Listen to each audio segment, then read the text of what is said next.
मेवात में क्यों रातों रात उतारना पड़ा बुलडोजर? ज्यादा लोग नहीं जानते असली सच।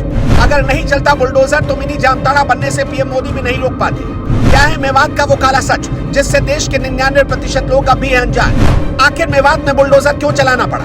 अगर आपको लगता है कि कुछ लोगों के खिलाफ सिर्फ इसलिए बुलडोजर चलाया गया ताकि उन्होंने हिंदुओं को टारगेट किया था, तो आप 200% गलत है। जो अपराध करेगा उसके खिलाफ बुलडोजर की कार्रवाई होगी, फिर चाहे वो हिंदू हो या मुसलमान। जिन घरों को तोड़ा गया उन्हीं घरों की छत से साजिश के पत्थर चले। जिस होटल को तोड़ा गया उसी होटल पर सारे पत्थर इकट्ठा किए गए। 31 जुलाई को नूह में भड़के हिंसा के दौरान साइबर क्राइम पुलिस स्टेशन को निशाना बनाया गया। इसके पीछे गहरी चाल बताई जा रही। जामताड़ा के सबूत मिटाने के लिए साइबर क्राइम पुलिस स्टेशन को टारगेट किया गया। हमला करने वालों की मंशा थी कि थाने में रखे कुछ सबूत मिटा दिए जाए। कुछ ही दिनों पहले पुलिस ने जामताड़ा के कुछ सबूत जुटाए थे जो इसी थाने में रखे गए थे। ये सारे सबूत अप्रैल महीने में हुई छापेमारी के दौरान इकट्ठा किए गए थे, जिसमें सेक्सटॉर्शन और OLX के जरिए लोगों को मेवात बुलाकर ठगी करने की केस शामिल थे। मेवात में मिनी जामताड़ा के खुलासे के लिए अप्रैल 2023 में नूह की पुलिस ने सबसे बड़ी छापेमारी की। अब तक की सबसे बड़ी छापेमारी में करीब 100 करोड़ रुपए की साइबर धोखाधड़ी का खुलासा हुआ।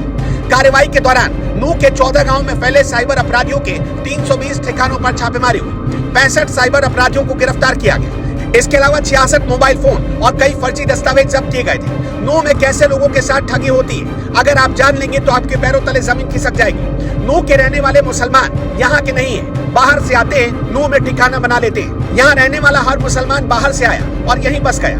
नूह के कुछ इलाकों में जाने से पुलिस को भी डर लगता है। और तो और कुछ हिस्से में न तो भारत का कानून चलता और न ही संविधान।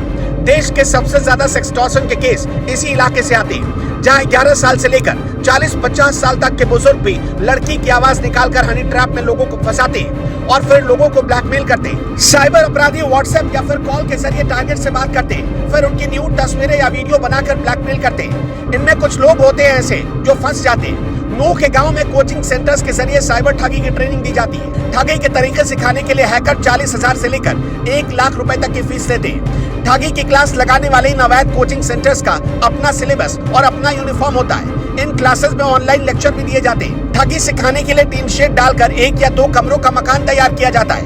पहले मेवात थाना और अब नूह बन चुका है, जहां हर घर मुसलमान का है। नूह के 97 गांव में हिंदू आबादी ना के बराबर है। 100 से ज्यादा गांव में हिंदुओं के 2-3 परिवार ही रहते हैं। यहाँ रहने वाले लोग OLX पर ऐड डालते हैं, फिर लोगों को बाइक या कार खरीदने या बेचने के बहाने बुलाते हैं, उनके साथ मारपीट करते हैं और लूट कर फरार हो जाते हैं। इसे ऐसे समझिए कि अपराधी किसी महंगे सामान को बेहद सस्ती कीमत पर OLX पर डाल देते हैं और खुद को सेना से जुड़ा हुआ बताते हैं। इससे लोगों का भरोसा बढ़ जाता है। इसके बाद जैसे ही कोई जाल में फंसता है, उनसे पैसे मांगे जाते हैं और बोल दिया जाता है कि कुरियर के जरिए आपका सामान पहुंचा दिया जाएगा, लेकिन सामान दिया नहीं जाता और पैसे ऐंठ लिए जाते हैं। जामताड़ा तो मेवात के आगे कुछ भी नहीं।